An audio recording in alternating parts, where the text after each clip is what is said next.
சும்மா இருக்கீங்களா? மணி 12 ஆயிடுச்சு அப்படின்னு எல்லாருக்கும் ஒரு கொண்டாட்டம் வரத்தான் செய்யுது. வருதா இல்லையா? சிலருக்கு திண்டாட்டமா இருக்கு. எப்படா முடிப்பீங்க? சீக்கிரமா அனுப்புறீங்கன்னா அடுத்து ரோபோசங்கர் வேற வெளியூருக்கு போக வேண்டியிருக்கு. அதனால எங்கள் ஃப்ளைட் வெயிட்டிங். அதனால ரத்தின சுருக்கமா ஃப்ளைட்டே வெயிட்டிங் எங்க நிற்குது, நிறுத்தி வச்சிருக்கோம் நாங்கள். இந்த கண்டென்ட் கிடைச்சுட்டா நம்ம அம்பி திரைப்படம். நான் என்ன பேசணும் அப்படின்னு நினைச்ச எல்லாத்தையுமே எல்லாருமே பேசிட்டாங்க. மீண்டும் இந்த படத்தை பத்தி நம்ம ஒரு சில வார்த்தைகள் மட்டும் சொல்லி விடைபெறலாம் இருக்கேன். எல்லாரும் சொன்ன மாதிரி இல்லை. அதாவது என்கிட்ட எல்வின் சார் என் வீட்டில் கதை சொல்றதுக்காக வந்திருந்தாங்க. கதையில் நானே ஒரு படம் பண்ண போறேன். சரி, கதை எப்படின்னா இந்த மாதிரி சார், நான் ஹீரோ யாருனேன். ஹீரோ ரோபோ சங்கர் பண்றாரு அப்படின்னா எனக்கு ஷாக்கு. ரோபோ சங்கர் ஹீரோ பண்றாரா? இன்னும் எல்லாருமே ஹீரோவா பண்றாங்கனால இவரும் ஹீரோவுக்கு ஆசை வந்துட்டா, அதனால அவர் ஹீரோவா பண்ண போறாரு. அவருக்கு ஒரு உடம்புக்கு வேற சரியில்லைங்க, எப்படி அவர் ஹீரோவா நடிப்பாரு அப்படின்னு நான் கேட்டேன் சார்கிட்ட. இல்லைண்ணே, நான் முதல்ல ரோபோ சங்கர் அந்த வாரத்தில் சொல்லி இது எப்படி உங்களுடைய உடல்நலம் அதுக்கு ஒத்துக்குமா அப்படிலாம் கேட்டேன். இல்லைண்ணே நம்ம கண்டிப்பாக பண்ணிவிடுவோம் அப்படின்னு அவருடைய கான்ஃபிடென்ட்டாக அவர் சொன்னதை வச்சு தான் நான் அந்த படத்தை ஆரம்பிக்கிறேன் அப்படின்னு சொல்லி சொன்னாங்க. இருந்தாலும் எனக்கு ஒரு சின்ன டவுட். என்னன்னா, பத்திரிகை வாயிலாக கேள்விப்படுற தகவல்கள் அதெல்லாம் நம்ம எல்லாருமே ஒரு ஷாக்கில் தான் இருந்திருப்போம். நிறைய பேர் சொன்னாங்க ரோபோ சங்கரா அவ்வளோதான், ரோபோ சங்கருடைய லைஃபே முடிஞ்சிட்டு அப்படிலாம் சொன்னாங்களே. ஆனால் நான் எல்லார்ட்டையும் என்ன சொன்னேன் அப்படின்னா, அவரெல்லாம் அவ்வளவு சீக்கிரம் முடிகிறாரு கிடையாது. ஃபீனிக்ஸ் பறவை மாதிரி அவர் அப்படி பழையபடி வருவார் அப்படின்னு கடவுள்கிட்ட இப்பவும் நான் வேண்டிக்கிட்டேன். அதே அந்த கடவுள் எனக்கு ஒரு ஆரோக்கியமான ஒரு ரோபோ சங்கரை நம்ம முன்னாடி உட்கார வச்சுக்காரு அப்படின்னா அந்த கடவுளுக்கு நன்றி சொல்லணும். ஷூட்டிங் ஆரம்பிச்சது அதே எல்வின் சார் எல்வின் சார் கூட நான் இதான் முதல் படம் பண்ணுறோம். எல்லாம் நாங்கள் டீமே ஒரு ஜாலியான டீம். அங்கே போன போது தான் எனக்கே தெரிஞ்சது, நம்ம டீமில் இவ்வளோ இருக்காங்களா அப்படின்னு. இதில் புதுசாலாம் நினைக்கிறாங்க. நம்ம சென்னையில் அப்புறம் ஒரு முத்து, அவர் பீரார்லாம் அந்த ஊருக்காரு, அவங்களாம் அங்கே எங்கள் டீமோட இருக்கும்போது எல்லாருமே நாங்கள் ஒரு ஒரு அழகான ஒரு ஜாலியான ஒரு டீமாக ஷூட்டிங் போயிட்டு இருக்கும்போது நான் இடையில டேரக்டர் கேட்டுக்கிறேன், அன்னை படம் எப்படி வந்துட்டு இருக்கு, நாங்கள் நடிக்கிறது தான் படம்லாம் அப்படிலாம் கிடையாது, நீங்கள் என்ன யோசிச்சிருக்கீங்களோ அது வருதா, அதை கொஞ்சம் தயவுசெய்து கவனிச்சிருக்கேன். நாங்கள் ஒரு ஜாலி டீமோட சேர்ந்து டிராவல் பண்ணி போயிட்டு இருக்கு. ஆமாம், உங்களுக்கு என்ன வேணுமோ அது கரெக்டாக வருதா அப்படின்னு. அண்ணாச்சி, நீங்கள் எவ்வளவு ஜாலியாக இருக்கீங்கன்னு நாங்கள் பார்த்துட்டு தான் இருக்கேன். ஆனாலும் நான் என்ன யோசித்து வச்சிருக்கணும் அது வர்ற வரைக்கும் நானும் உங்களை ஜாலியாகவே நான் அந்த சீன்லாம் எடுத்துருவேன் அப்படின்னு சொல்லி மிக அற்புதமாக அந்த அவருக்கு தேவையான காட்சிகளை படமாக்கியிருக்காரு. படம் அவங்க எல்லாருமே பார்த்தாங்க, நான் இன்னும் பார்க்கல. ரோபானிட்ட இப்போ கேட்டேன், தெளிவா எப்படி நீங்கள் நடிச்சிருக்கீங்களான்னு சொல்லக்கூடாது, படம் மொத்தத்தில் எப்படி நல்லா வந்திருக்கு அப்படின்னா எல்லாரும் பார்த்து ரசிக்கக்கூடிய ஒரு அற்புதமான படமாக வந்திருக்கு அப்படின்னு ரோபோன்னு சொன்னார். அட்வான்ஸ் ரோபோனனுக்கு வாழ்த்துக்கள். ஆமாம், ஹீரோ அவதாரம் எடுத்திருக்கக்கூடிய என்னுடைய பாசத்திற்குரிய சகோதரர். இந்த படத்தில் மட்டும்தான் ஹீரோ இல்லை, நான் தொடர்ந்து ஹீரோவாக தான் நடிப்பேன் அப்படின்னு சொல்லி டக்குன்னு சொல்லிடுறாங்க. ஏன்னா அடுத்து நீங்கள் உங்களுடைய சேவை எங்களுக்கு தேவை. ஏன்னா ரோபோ சங்கர் வந்தார்னா அவருடைய காமெடிக்கு அப்படி அன்னைக்கு காலையில் 6 மணி இருக்கும். அந்த அந்த நகைச்சுவையெல்லாம் காலம் கடந்து அதை மறக்கவே முடியாது. அப்படிப்பட்ட திறமைக்கு சொந்தக்காரர் அன்பு ரோபோ சங்கர் அவர்கள். இந்த படம் மிகப்பெரிய ஹிட். அப்படி ஹிட்டான பிறகும் அடுத்து கதை கேளுங்க, ஹீரோவாகவும் நடிக்க, காமெடியாகவும் நடித்து எங்களுக்கு சிரிக்க வைங்க அப்படின்றது என்னுடைய அன்பான வேண்டுகோள். கண்டிப்பாக அதை செய்வார் நம்புகிறேன். அண்ணனுக்கு முதல் படம் என்ன பண்ணுறேன் எல்வின், உங்களுக்கு முதல் படம் என்ன பண்ண சொன்னீங்க? சக்தி அவர்கள் படம் பேரு ஏதோ செய்தா என்னை அப்படிங்கிறது அண்ணனுடைய முதல் படம். இப்போ இது 2வது படம், இது 3வது படம். 2 படம் இருக்கா பாருங்க, இது கூட கேட்காம மேடைக்கு வரைக்கும் பாருங்க. ரூல் நம்பர் 4 அது 2வது படமா? 3வது படம் அம்பி. பரவாயில்ல. இந்த அம்பி கண்டிப்பாக அது கதை எப்படிங்கிறது நான் சும்மா கதை சொல்லலாம், சொல்லக்கூடாதுன்னு சொல்லுவாங்க. நான் கதையை நான் சொல்றேன். என்ன ஒரே லைன்ல சொல்றதா இருந்தா, அந்த கதாநாயகன் குழந்தை, அம்பிங்கிறது வந்து அது அது ஒரு குழந்தைத்தனமான ஒரு மனநிலையில இருக்கக்கூடிய ஒரு மனிதன். அதுக்கு யார் கரெக்டா இருப்பா அப்படின்னா அது ரோபோ சங்கர் அப்படின்னோடனே அந்த கதையை கேட்டதுக்கு அப்புறம் தான் சரியான ஒரு ஆளை தான் அந்த ஹீரோவா தேர்ந்தெடுக்காரு அப்படின்னு சொல்லி படம் முழுவதும் வந்து ஒரு குழந்தை என்னென்னலாம் செய்யுமோ அதையெல்லாம் தன்னுடைய அற்புதமான உடல் மொழியில அருமையா உங்களை எல்லாரையும் கவர்ற விதமா நீங்க எல்லாம் ரசிக்கிற விதமா தந்திருக்க படம் தான் அம்பி. இதுல நம்ம சொல்ற விஷயங்கள் நிறைய பேசலாம். இதெல்லாம் நம்ம ஆடியோ லாஞ்சில் பேசலாம்னு நினைக்கிறேன். நம்ம ராஜேந்திரன், கோவை பாபு அவர்கள் நம்ம சினிமா கண்டுபிடிக்கப்பட்ட காலத்துல இருந்தே என்ன எல்லாருக்குமே உங்களுக்கு எல்லாருக்கும் தெரியும் நினைக்கிறேன். சினிமா கண்டுபிடிச்சது யாருன்னு சினிமாவை நீங்க சார்லஸ் ரெனால்டு தானே, கூடவே இன்னும் பேர் எழுதிடுங்க, மோகன் வைத்தியா சார்லஸ் ரெனால்டு, 2 பேரும் சேர்ந்து தான் கண்டுபிடிச்சாங்கன்னு சொல்லுங்க. ஆமா, இப்படி கிட்டத்தட்ட ரொம்ப ஜாலியா நாங்க எடுத்த படம். இந்த படம் மிகப்பெரிய ஒரு வெற்றி பெறணும் அப்படின்னு நானும் இறைவனை வேண்டிக்கிறேன். நீங்களும் இறைவனை வேண்டிக்கிடுங்க. பத்திரிகையாளர்களும் நல்லபடியா எழுதுங்க. நேரமின்மை காரணமாக இன்னும் நிறைய கதைகள்லாம் இருக்கு. அதாவது நான் அடுத்த மேடையில் உங்களுக்கு கண்டிப்பா சொல்லுவேன் அப்படின்னு சொல்லி வாய்ப்புக்கு நன்றி கூறி விடைபெறுகிறேன். நன்றி, வணக்கம். நான் ஃப்ரம் திருச்சி. நான் எம்எஸ்சி பயோகெமிஸ்ட்ரி முடிச்சுட்டு ஒரு கம்பெனியில் கியூசியாக ஒர்க் பண்ணிட்டு இருந்தேன், குவாலிட்டி கண்ட்ரோலராக. எழுத்து தான் என்னுடைய பேஷன், எழுதணுன்றது தான் ஆர்வம். 2002 என் வேலையை ரிசைன் பண்ணிவிட்டு மீடியாவுக்குள்ளே வந்தேன். தொட்டி ஜெயான்னு ஒரு படம், முகவரி துரை அவர்கள் தான் எனக்கு ஃபஸ்ட்டு வாய்ப்பளித்தார், அவருக்கு நன்றி. அடுத்து சுப்பிரமணியம் சிவா அவர்களுக்கும் நன்றி. நான் பணியாற்றிய இயக்குநர்கள் கலைப்புலி எஸ் தானு சார் அவர்களுக்கு நன்றி. அவர் ஆஃபீஸ்லேயே தான் இருப்பேன், அங்கே தான் நான் சினிமாவை கற்றுக்கிட்டேன். ப்ரொடக்ஷன் பண்ணணுங்கிற ஆர்வம் எனக்கு அங்கே தான் வந்தது. அப்புறம் என்னுடைய மனைவி கல்யாணம் ஆனதுலேருந்து எனக்கு என்னுடைய நல்லா எழுதுறேன்னு அந்த ஒரு என்கரேஜ் தான். குடும்பத்தினர் அனைவருக்கும் நான் இந்த நேரத்தில் நான் நன்றி சொல்லணும். இந்த படத்தை பற்றி சொல்லணும்னா, இது நான் ஃபஸ்ட்டு ரோபோவை போய் மீட் பண்ணும்போது நான் ரோபோ மூலிமா, ரோபோவோட ஃப்ரெண்டு ஒரு ஹீரோ, அவருக்கு தான் சொல்லலான்னு நான் ரோபோவை மீட் பண்ணேன். ஆனால் மீட் பண்ணும்போது ரோபோ ரொம்ப ஸ்லிம்மாக பார்க்கறதுக்கு நான் வித்தியாசமாக எனக்கு ரொம்ப பிடிச்சிருந்தது. அன்றைக்கே டிசைட் பண்ணிட்டேன் அது ரோபோவே நடிக்க வச்சிடலான்னு. அடுத்த நாள் போய் ரோபோட்ட சொன்னேன், ரோபோ நீங்களே இந்த படம் ஹீரோவாக பண்ணிடுங்கன்னு. முந்தின நாள் ஒரு ஆடியோ லான்ச்சுக்கு அவர் வராரு. அந்த ஆடியோ லான்ச்சில் director RV Udhayakumar sir robo கிட்ட, ரோபோ எப்போ ஹீரோவாக நடிக்க போகிறீங்க அப்படின்னு கேட்குறாரு. நெக்ஸ்ட் டே நான் போய் ஜி நீங்களே ஹீரோவாக நடிச்சிருங்கன்னு சொல்கிறேன். அவருக்கு பயங்கர ஷாக்கு. ஜி நேற்று தான் ஆர்வி உதயகுமார் சார் சொன்னார் எப்போ ஹீரோவாக போகிறீங்கன்னு, நீங்கள் வந்து இன்னைக்கு சொல்கிறீங்களேன்னு. அப்போ இருந்தே 2 பேரும் அடுத்து என்ன மாதிரி இந்த படத்தை கொண்டு போகலாம், என்ன மாதிரி ஆர்டிஸ்ட் உள்ளுக்குள்ளே வைக்கலாம் அப்படின்லாம் பேசி இவ்வளவு பேர் ரொம்ப ஈஸியாக இருந்தது. அப்போ ஆர்டிஸ்ட் தான் அவ்வளோ பேர் இருந்தாங்களே அப்படின்னு யோசிச்சா பார்க்குறதுக்கு தான் அப்படி இருந்தது. ஆனால் செட்டில் அப்படி இல்லவே இல்லை. ரொம்ப ரொம்ப கோஆப்ரேட்டிவ், அதை நான் இங்கே சொல்லியே ஆகணும். ஒரு சின்ன எனக்கு ஒரு நான் டென்ஷனே இல்லைன்னு சொல்கிறாங்க. ப்ரொடக்ஷனும் பார்த்து டைரக்ஷனும் பார்க்குறது கண்டிப்பாக டென்ஷன் தான். ஆனால் இவ்வளோ ஆர்டிஸ்ட் இருந்தும் எனக்கு டென்ஷன் ஆகலை. குறிப்பாக நான் ரமேஷ் கண்ணா சாரை இங்கே நான் சொல்லியே ஆகணும். டேக் ஓகே, அடுத்த ஷாட்டுக்கு லைட் பண்ணணும் போது அங்கேயே தான் உட்காந்துருப்பார், வேறு எங்கேயுமே போக மாட்டார். நமோ நாராயணா சாரும் ரொம்ப கோஆப்ரேட்டிவ். இங்கே அவங்க 2 பேரும் வரலை, நான் அவங்கள பற்றி நான் சொல்லி ஆகணும்.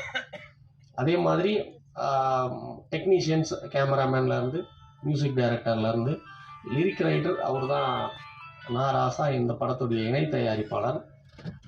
சின்ன சின்ன ஒரு பணப்பிரச்சனை வரும்போதெல்லாம் எனக்கு வந்து அப்பப்போ ஹெல்ப் பண்ணிக்கிட்டே வண்டி அப்படியே நிற்காமல் டக்குன்னு ஓட வச்சதில் அவருக்கு ஒரு பெரிய பங்கு இருக்குது. நான் இந்த இடத்துல நான் அது நன்றி சொல்லி ஆகணும். அதே மாதிரி படம் முடிஞ்சதுக்கப்புறம் எப்படி நம்ம இதை கொண்டு போகலாம் அப்படின்னு பார்க்கும்போது எனக்கு TN ஸ்ரீனிவாசன் சார், அவர் ரொம்ப வருஷமாக பிஸ்னஸில் இருக்கிறவர் சினிமாவில். அவர்கிட்ட போய் சொன்ன உடனேவே அவர் வந்து மூவி நல்லா இருக்குது, நான் இதை கரெக்டாக நம்ம கொண்டு போய் சேர்த்துடலான்னு பிஸ்னஸ் கம்ப்ளீட்டாக TNS சார் தான் பார்த்தாரு. ஒரு நல்ல இடத்துக்கு இந்த படம் வந்ததுக்கு காரணம் TNS அவர்கள். அவருக்கும் நான் இந்த நேரத்தில் என்னுடைய நன்றியை சொல்லிக்கிறேன். இந்த படம் வந்து S pictures Seenu sir release பண்ணுறாங்க, தமிழ்நாடு தியேட்டர்கள். அவருக்கும் நன்றி. படம் பார்த்த உடனேவே அவருக்கு பிடிச்சிருச்சு. உடனேவே சொல்லிட்டாரு, சார் நல்லா இருக்கு, நான் ரிலீஸ் பண்ணுறேன் அப்படின்னு சொல்லி. அவருக்கும் இந்த நேரத்தில் நான் நன்றி சொல்லிக்கிறேன். அப்புறம் ரோபோ சொல்லவே வேணாம். நான் இந்த ஒரு கதாபாத்திரமாக தான் இருக்கணும், அது எங்கேயுமே அது ஒரு காமெடியனாக தெரியவே கூடாது, இந்த கேரக்டராகவே தான் இருக்கணும் அப்படின்னு நான் சொல்லியிருந்தேன். அது கடைசி வரைக்கும் நீங்கள் படம் பார்த்தீங்கன்னா தெரியும், அவர் கேரக்டராகவே தான் இருந்தார். அந்த அம்பிங்கிற கதாபாத்திரமாகவே தான் அந்த கடைசி வரைக்கும் அவர் இருந்தார். எங்கேயுமே அவருடைய ப்ரீவியஸ் ஃபிலிம்ஸில் அவர் பண்ண ஒரு காமெடியோ அந்த மாதிரி எந்த ஒரு சாயலுமே இல்லை, அந்த கேரக்டராகவே கடைசி வரைக்கும் பண்ணினார். அவருக்கும் நான் மிகப்பெரிய நன்றி.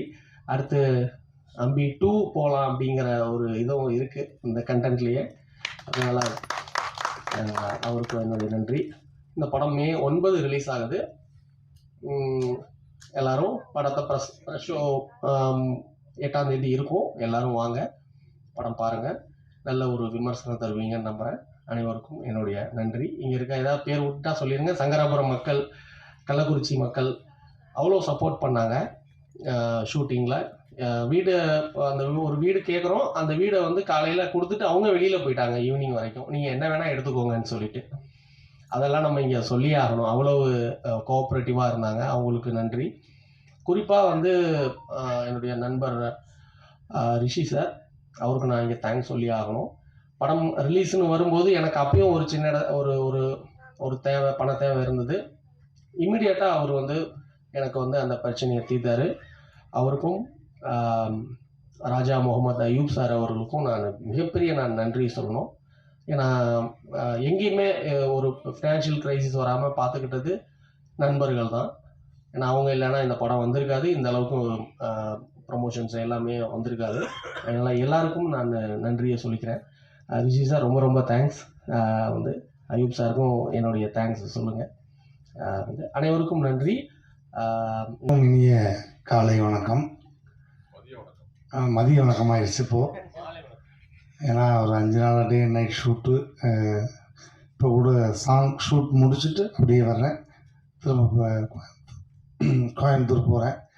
அதனால் எப்படின்னா ஒரு 3 வருஷமாக ஒரு வண்டி வந்து ஒரு அப்படியே அடப்பட்டு கிடந்து அதை எஃப்சி பண்ணி அதை சர்வீஸ் பண்ணி அதுக்கப்புறம் டேக் ஓவர் ஆனால் எப்படி இருக்குமோ அந்த மாதிரி தான் இந்த நிகழ்வு.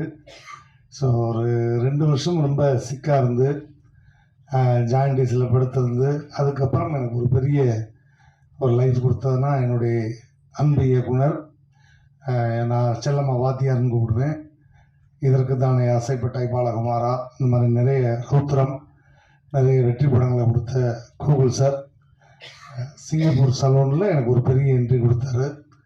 அதுக்கு பிறகு நிறைய மேடைகளில் ஒரு நகைச்சுவை நாயகனாக ஓரமாக இருந்த என்ன சென்ட்ரிஃபிகர் ஆக்கிய இயக்குனருக்கு மனமார்ந்த நன்றி. ஏன்னா வந்து கதை சொல்லும்போது முதல்ல அவர் என்கிட்ட கதை சொல்லும்போது நாங்கள் 2 பேரும் டிஸ்கஸ் பண்ணிக்கிட்டது எந்த ஹீரோவை போடலாம் அப்படின்னு தான் என்கிட்ட வந்து கேட்டார். ஆர்யா, ஜீவா, யார்கிட்ட போய் கதை சொல்லலாம் ஜி, சொல்லுங்க ஜி அப்படின்னு. ஆனால் அதே கதையை என்கிட்டையும் சொல்லி என்ன ஹீரோவுக்கு வரப்போ எனக்கு தெரியாது. ஆனால் அதுக்கப்புறம் ஒரு பெரிய ஒரு பரிணாமத்தை கொடுத்தது வந்து இயக்குனருக்கு மனமார்ந்த நன்றி. தயாரிப்பாளர் சகோதரி பிரசாந்தினி அவங்களுடைய மனைவி, அவங்களுக்கு ரொம்ப ரொம்ப நன்றி. அதே மாதிரி என் கூட பயணித்து இந்த படத்துக்கு உறுதுணையாக இருந்த என்னை அவ்வளோ அழகாக பார்த்துக்கிட்ட மேடையில் இருக்கக்கூடிய ஒட்டுமொத்த கலைஞர்களுக்கும் மனமார்ந்த நன்றி. அண்ட் மீடியா பீப்புள், நீங்கள் இல்லைன்னா வந்து எதுவுமே சாத்தியம் கிடையாது. ஏன்னா நிறைய விஷயங்கள் உங்கள் முன்னாடி நான் இங்கே வந்து பெர்ஃபார்ம் பண்ணியிருக்கேன், பேசியிருக்கேன். பட் இன்னைக்கு அதை தாண்டி கிட்டத்தட்ட நானும் சினிமாவுக்கு வந்து 2002 2001 கிட்டத்தட்ட 25 வருட காலத்துக்கு பிறகு ஒரு மேடை கலைஞனாக இருந்து நகைச்சுவை கலைஞன், mimicry artist, dancer, anchor, performer இப்படிலாம் தாண்டி இந்த படத்தில் வந்து கதையின் நாயகன். அவ்வளோதான், ஹீரோலாம் கிடையாது, கதையின் நான் எப்போயுமே அடிக்கடி சொல்கிறது தான், நம்ம வண்டி எப்போயுமே டெல்லி கணேஷ், ஒரு வி.கே. ராமசாமி, ஒரு வெண்ணிலமூர்த்தி, இதை தான் என்னுடைய மைண்ட் தாட்டு. அதுதான் அந்த வண்டி தான் வந்து 85 வரையும் ஓடும். 85 வயசு வரை அது வாட்டுக்கு போய்கிட்டே இருக்கும், பிரச்சனையே கிடையாது. ஹீரோன்னு போயிட்டு இவங்க சொன்ன மாதிரி அடுத்து நான் ஹீரோவாகத்தான் பண்ணுவேன், தலைகீழாகத்தான் குதிப்பேன் அப்படின்னா அது இந்த படத்துக்கு கதையின் நாயகன். அதனால ரொம்ப ரொம்ப சந்தோஷம். ரெண்டாவது, நான் அப்போ இருந்த கண்டிஷனில் என்னால் ஒரு 10 நிமிஷம் வெயிலில் நிற்க முடியாது, கேர் ஆயிடுவேன். எனக்கு டயத்துக்கு அந்த மருந்து கொடுக்கணும், நாட்டு மருந்து, கஷாயம். இப்போ வரையும் அந்த மருந்து எடுத்துக்கிட்டு தான் இருக்கேன். எனக்கு கிட்டத்தட்ட ஒரு 3 வருஷம் எடுத்துக்கணும் அப்படின்னு சொன்னாங்க. இப்போ வரையும் பத்திய சாப்பாடு தான். வீட்டில் இருந்து ஷூட்டிங் போனால் கூட, ப்ரோக்ராம் போனால் கூட வீட்டில் இருந்து அந்த பழைய கஞ்சி, வெங்காயம், இதுதான் என்னுடைய சாப்பாடு. ஸோ அதை வந்து கேர் பண்ணிக்கணும் அப்படின்றப்போ ரொம்ப ரொம்ப கஷ்டம். அதை தாண்டி பொதுவாக எல்லாத்துக்கும் வந்து எப்படி வந்து இயக்குனருக்கு வந்து மனைவி ரொம்ப சப்போர்ட்டாக இருக்காங்களோ அது மாதிரி என்னை கரம் பிடிச்சதுலேருந்து இந்த நிமிடம் வரை என்னை பத்திரமா வந்து பார்த்துக்கிட்டு, டயத்துக்கு என்ன வேணுமோ கொடுத்து, என்னை அவ்வளோ அழகாக பார்த்துக்கிட்டு, என்னை பெரிய ஒரு டேக் ஓவர் பண்ணி மீண்டும் மறுபடியும் ஒரு எல்லாரும் அண்ணாச்சி சொன்ன மாதிரி ரூபசங்கருக்கு முடிஞ்சு இனிமேல் அவ்வளோதான். நான் காதுக்கு இதை கேட்டிருக்கேன், நம்ம சினிமா வட்டாரத்தில் அடுத்து ரூபதான் போல் அவ்வளோதான் அப்படின்லாம் பேசியிருக்காங்க. ஆனால் அதை தாண்டி மீண்டும் என்னை களமிறக்கிய என்னுடைய மனைவிக்கு மிகப்பெரிய நன்றி இந்த மேடையில். ஏன்னா தாய்க்கு பின் தாரம்னு சொல்லுவாங்க. எனக்கு வந்து தாரமே ஒரு தாயாக வந்த மாதிரி இப்போ வரையும் பார்த்துக்கிட்டு இருக்கா. ஸோ ரொம்ப ரொம்ப அவளுக்கும் இந்த இடத்துல நன்றி, என் மகளுக்கும் நன்றி, மேடையில் இருக்கக்கூடிய எல்லா கலைஞர்களுக்கும் என்னோட மனமான நன்றி. குறிப்பாக இந்த படத்தில் வந்து அந்த பாட்டு பாடிய ஆஸ்கார் நாயகன் மரியாதைக்குரிய Keeravani sir and drums woman என்ன அண்ட் மற்ற ஜிவி பிரகாஷுடைய மனைவியார், அவங்களுக்கும் என்னுடைய மனமார்ந்த நன்றி. அண்ட் இசையமைப்பாளருக்கு ரொம்ப ரொம்ப நன்றி. எனக்கெல்லாம் வந்து அந்த பாட்டுக்கு ரொமான்ஸ் பண்ணுறப்பெல்லாம் நான் பரிதவிச்சிட்டேன். மேடையில் நான் சும்மா வந்து பேச விட்டால் என்ன வேணாலும் பேசிடலாம், ஆனால் ரொமான்ஸுன்றது எவ்வளோ கஷ்டம்ன்றது அன்னைக்கு தான் நான் பார்த்தேன். அந்த பிள்ளைய கையை பிடிச்சி இழுத்து தூக்குறக்குள்ளே படாதபாடு விட்டு போனேன். ஆனால் டைரக்டர் 4 தடவை தூக்கி இறக்கிட்டாரு. இல்லைங்க, இப்படி தூக்குங்க, இப்படி தூக்கி சோமோஸில் இறக்குங்க ரோபோஜி அப்படின்னு. அந்த வாக்கியா வரப்புக்குள்ளே நானே கிருகிருன்னு அப்பப்போ பிபி மாதிரி போட்டுக்கிட்டு இருக்கேன். இதில் கடும் வெயில், மொட்டை பாறை, இதில் ஓடி வாங்க, இதில் சறுக்கிக்கிட்டு வருவா, இப்படி பிடிங்கன்னா என்னைய பிடிக்கிறதுக்கே 2 பேர் வேணுமையா, இதில் அந்த பிள்ளைய வேற பிடிக்கணுமா அப்படின்ற அளவுக்கு. பட் அதையும் தாண்டி ரொம்ப அழகாக அந்த ஊர் மக்களுக்கு என்னுடைய மனமார்ந்த நன்றி. ஏன்னா எனக்கு வந்து அடுத்த ஹீரோவாக ஒரு பரிணாமம் அப்படின்னும் போது சங்கர்ன்ற பேருக்கு ஏற்ற மாதிரி சங்கராபுரம் அந்த ஊர் மக்கள் என்னை அவ்வளோ அழகாக பார்த்துக்கிட்டாங்க. என்னை மட்டும் இல்லை, ஹோல் டீமையுமே, சாப்பாடுலேருந்து எல்லாமே அவ்வளோ அழகாக பார்த்துக்கிட்டாங்க. அந்த ஊர் மக்களுக்கு நன்றி. அதே மாதிரி நிறைய மேடைகளில் ஒருத்தருக்கு நன்றி சொல்வேன். இந்த மேடையிலையும் அவருக்கும் நான் நன்றி சொல்லி ஆகணும். ஏன்னா கலக்கப்போகுது யார் அப்படிங்கிற ஒரு நிகழ்ச்சி வரும்பொழுது நான் வந்து மேடை கலைஞனா அவ்வளோ பிஸி. நான் இதுவரையும் கிட்டத்தட்ட மேடையில் மைக் பிடிச்சி இதோட 33 ஆண்டுகள் ஆகுது. 33 வருஷம் கடந்து மேடையில் மைக் பிடிச்சி நிகழ்ச்சி பண்ணிக்கிட்டு இருக்கேன். கிட்டத்தட்ட 18,000 மேடைகளுக்கு மேல் நிகழ்ச்சி பண்ணிட்டேன். அப்படி பிஸி. ஒரு நாளைக்கு 9 ஷோ 10 ஷோ பண்ணுன்னா ஒரே ஆள் நானாக தான் இருப்பேன்னு நினைக்கிறேன் அப்போலாம். ஏன்னா 1/2 அன் ஹவருக்கு ஒரு ஸ்டேஜ். காலையில் சாயங்காலம் 6 மணிக்கு கிளம்புனா நைட்டு 2 மணிக்குள்ளே 10 ஷோ முடிச்சுட்டு வந்துடுவேன். சம்பளம் 100 ரூபா 150 ரூபா தான். ஆனால் 10 ஷோ முடிச்சுட்டு விடிய காலம் 4 மணிக்கு தான் வீட்டுக்கு வருவேன்.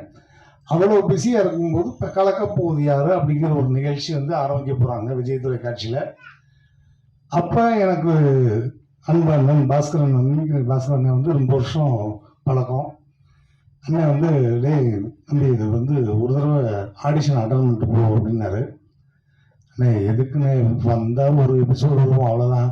ஆனால் அந்த நேரத்தை விட்டுட்டா ஒரு 3 நிகழ்ச்சி பண்ணால் எனக்கு 300 ரூபா வந்துடும்ண்ணே, நான் போகிறேன்னே அப்படின்னேன். இல்லைடா ஒரு 5 நிமிஷம் ஆடிஷன் மட்டும் அட்டன் பண்ணிட்டு போ, நீ கமல் சார் மாதிரி விஜயகாந்த் சார் மாதிரி பேசிட்டு மட்டும் போ, அதுக்கப்புறம் வருது வரல அவர் பார்த்துக்கலான்னு என்னை கையை பிடிச்சி தரத்தன்னு இந்த ஸ்கூல் பிள்ளையில கொண்டு விடுற மாதிரி என்னை உள்ளே தள்ளி விட்டு ஒரு 5 நிமிஷம் பெர்ஃபார்ம் பண்ண வச்சார். அந்த 5 நிமிடம் பெர்ஃபார்மன்ஸ் தான் அதுக்கப்புறம் இன்றைக்கு இந்த மேடையில் நிற்கிற வரையும் என்னை வந்து உலகம் ஃபுல்லாக காமிச்சிருக்குன்னா அதுக்கு காரணம் பாஸ்கரனே. ரொம்ப ரொம்ப நன்றிங்க. அண்ட் ஃபைட் மாஸ்டர், நமக்கு ஃபைட்டுக்கும் சம்மந்தமே கிடையாது. இருந்தாலும் ஒரே நாளில் அவ்வளோ அழகாக இவருக்கு என்ன வரும் அப்படின்றத புரிஞ்சுக்கிட்டு அவ்வளோ அழகாக கம்போஸ் பண்ணார். ஸோ ஃபைட் மாஸ்டருக்கு என்னுடைய மனமார்ந்த நன்றி. டான்ஸ் மாஸ்டர் எல்லாருக்கும் மனமார்ந்த நன்றி. ஃபைனலாக வந்து நன்றி சொல்லணும்னா, நான் உடல் உயிர் மூச்சு எல்லாம் எப்போவுமே அண்ணன் எப்படி சொன்னாரோ அது மாதிரி தான். எங்கள் ஆண்டவர் பத்மஸ்ரீ டாக்டர் கமலுக்காக உடல் மண்ணுக்கு உயிர் கமலுக்கு அப்படி தான் நான் எப்போவுமே பேசுவேன். ஸோ ஃபஸ்ட் லுக்கில் இருந்து எல்லாமே ரிலீஸ் பண்ணி அவ்வளவு சப்போர்ட்டிவாக எனக்கு கேட்ட உடனே பண்ணி கொடுத்தாரு. என் மகள் கல்யாணத்துக்குமே வந்து எங்கேயோ பிரச்சாரத்தில் இருந்து எனக்காக சிரத்தை எடுத்து வந்து அந்த மேடையில் நின்று அவ்வளோ தூரம் பேசிட்டு போனார். இன்னைக்கு என் பேரனுக்கும் அவர் சொன்ன மாதிரியே அவ்வளோ அழகாக நட்சத்திரன் அப்படின்னு அவ்வளோ அழகாக பேர் வச்சு சிறப்பு பண்ணியிருக்காரு. ஸோ நான் சாகும் வரை மறக்க முடியாத ஒரு ஆஸ்தான குரு உலகநாயகன் அவர்கள். அதே மாதிரி தனுஷாருக்கு எப்பவுமே நான் நன்றி சொல்லுவேன். ஏன்னா நான் வந்து சின்னத்திரையிலேருந்து வெள்ளித்திரைக்கு போகும்போது ஒரு கலைஞனுக்கு வந்து அந்த ஸ்பேஸ் கொடுக்கணும். மாரிங்கிற ஒரு படம் இல்லைன்னா எனக்கு வந்து வெள்ளித்திரையில் அதுக்கு முன்னாடியெல்லாம் வந்து ஒரு மெமிக்ரி ஆர்டிஸ்டாக மட்டும்தான் பயன்படுத்துவாங்க. நான் நிறைய படங்களில் ஒரே ஒரு சீன் கேப்டன் மாதிரி வந்து நடிச்சுட்டு போங்க, ஒரே ஒரு சீன் நடிகர் தலை மாதிரி ஒரு சீன் பண்ணிட்டு போங்க அப்படிம்பாங்க. என்னடா நமக்கான யூனிக் ஒன்றுமே இல்லையா, நம்மள்ட்ட இருக்கே அதை எப்படி சொல்கிறது அப்படின்னு தெரியாமல் தவிச்சுக்கிட்டு இருந்த காலம் போய் என்னுடைய யூனிக் பாடி லாங்குவேஜை கண்டுபிடிச்சது வந்து கூகுள் சார் தான். ஆனால் அந்த மாரி திரைப்படத்தில் பாலாஜி மோகன் அவர்கள் கூப்பிட்டு அந்த வாய்ப்பு கொடுத்துறாரு. வாயை மூடி பேசுவோம் திரைப்படத்துக்கு அப்புறம் தனுஷ் சாரோட சேர்ந்து அவ்வளோ பெரிய ஸ்டாரோடு நடிக்கும்போது நம்ம எவ்வளவோ விஷயங்கள் ஆன் தி ஸ்பாட்டு தான். அந்த படத்தில் வரக்கூடிய மாரி 1 மாரி 2 எல்லாமே ஆன் ஸ்பாட்டில் நான் போட்ட டைலாக் தான். அதை எதையுமே வந்து டப்பிங்லையும் அப்படியே பேசியிருக்காங்க. எதையுமே கரெக்ஷன் பண்ணவே வேண்டாம். அவ்வளோ அழகாக அந்த ஸ்பேஸ் கொடுத்து என் லைஃப்லையும் முக்கியமான சில உதவிகளும் பண்ணிய தனுஷ் சார். அவரை வந்து மறந்தேன்னு சொன்னால் அன்றைக்கி மதிய உணவு கூட எனக்கு கிடைக்காது. அந்த இடத்துல அந்த சார் வச்சுருக்கேன். ஏன்னா அந்த படத்தில் நடிக்கும்போது நான் உங்கள் கூட இவ்வளோ அழகாக ஜெல்லாகிறேன்னா அதுக்கு காரணம் அவருடைய செல்லப்பிள்ளை தான். எப்படி கமல் சாருக்கு செல்லப்பிள்ளையோ அது மாதிரி தனுஷ் சாருக்கு நான் ரொம்ப செல்லப்பிள்ளை. உங்கள்கிட்ட நான் இவ்வளோ தூரம் ஜெல்லாகிறது காரணம் என்ன தெரியுமா சார்? என்னுடைய ராசி தான் சார் அப்படின்ட்டு இருக்கேன். என்ன ராசி அப்படின்னு, தனுஷ் ராசி அப்படின்னாரு. தனுஷ் ராசின்னு சொன்னேன். ஸோ அந்த மாதிரி எனக்கு ரொம்ப மிகப்பெரிய ஒரு சிச்சுவேஷனில் மிகப்பெரிய உதவி செஞ்சு இன்றைக்கி நான் வந்து ஹாப்பியாக இருக்கேன்னு அது காரணம் தனுஷ் சார் அவர்கள். அவருக்கு எப்பயுமே நன்றி. அண்ட் இந்த படம் வந்து மே 9 வருது. நாங்கள் வந்து ஆஸ்காருக்கு படம் பண்ணலை, ஆடியன்ஸுக்கு தான் படம் பண்ணியிருக்கோம். அதனால் இந்த மாதிரி கதை உலகத்திலே இல்லை அப்படிலாம் நான் சொல்ல மாட்டேன். வந்தால் நல்லா ஜாலியாக ஒரு என்டர்டெயின்மெண்ட்டாக ஃபேமிலியோடு சிரித்து சந்தோஷமாக போகக்கூடிய ஒரு அற்புதமான படம். தொடர்ந்து நான் வந்து காமெடியனாக தான் நடிப்பேன், கேரக்டர் ரோல் தான் நடிப்பேன். இந்த மாதிரி கதையின் நாயகனாக இருக்கும் பட்சத்தில் வேணால் நடிக்கலாமே ஒழிய நான் எப்பையும் என்கிட்ட நிறைய முறை கேட்டிருக்காங்க, நீங்கள் எப்போ ஹீரோ ஆவீங்க. நான் எப்பயுமே மக்கள் மனசில் ஹீரோவாகி பல வருஷமாச்சு. ஸோ அவங்கள லைவாக நான் நிறைய 10,000 பேர் 5,000 பேர் 1,00,000 பேருக்கு முன்னாடிலாம் பெர்ஃபார்ம் பண்ணுவேன். அதனால் நான் மக்கள் மனசில் எப்பயுமே ஹீரோ தான். அதனால் தனித்துவமாக ஒரு படம் எனக்கு தேவையில்லை. நம்ம எப்பயுமே ஒரு நகைச்சுவையாளர், எல்லாருக்கும் பிடிச்ச ஒரு கலைஞனாக இருக்கணும் அப்படின்னு தான். ஸோ தொடர்ந்து நகைச்சுவையாகவே நிறைய படங்கள் எடுத்து பண்ணணும். மீடியா பீப்புள் நிறைய நிகழ்வில் நீங்கள் வந்து மிகப்பெரிய சப்போர்ட்டிவாக இருந்திருக்கீங்க. கண்டிப்பாக ஒரு சின்ன திரைப்படம் தான், பட் இருந்தாலும் இது பெரிய லெவலில் மக்கள்கிட்ட கொண்டு போய் சேர்க்க வேண்டியது தொலைக்காட்சி ஊடக பத்திரிகை நண்பர்கள். நீங்கள் ஆஹா ஓஹோ பிரமாதம் இந்த மாதிரி ஒரு கதை நாங்கள் பார்த்ததே இல்லை அப்படிலாம் எழுத வேண்டாம். படம் நல்லா இருக்குது, போனால் இந்த வெயிலுக்கு கொஞ்சம் நேரம் ரிலாக்ஸாக பார்க்கலாம். ஏன்னா வெயிலுக்கு நாங்கள் வந்து ரிலீஸ் பண்ணுறதே வெயிலுக்காக தான். மே மாதம் அடிக்கிற வெயிலுக்கு எங்கடா ஏசியில் போவான்னு ஒருத்தன் ஷாப்பிங் காம்ப்ளெக்ஸ் போவான், இல்லைன்னா லவ் பண்ணுற பொண்ணுங்களை விட்டு ஏதாவது தேட்டருக்கு போவோம். அந்த மாதிரி எங்களுக்கு ஒரு 50 பேர் ஒதுங்கினா போதும். டெய்லி ஒரு ஷோக்கு 50 பேர் ஒதுங்கினா அவங்களுக்கான படம் வந்து ஒரு நல்ல ஃபேமிலி என்டர்டைனர் படமாக இருக்கும். ஸோ நல்லபடியாக எழுதுங்க. Thank you. I love you all. Thank you.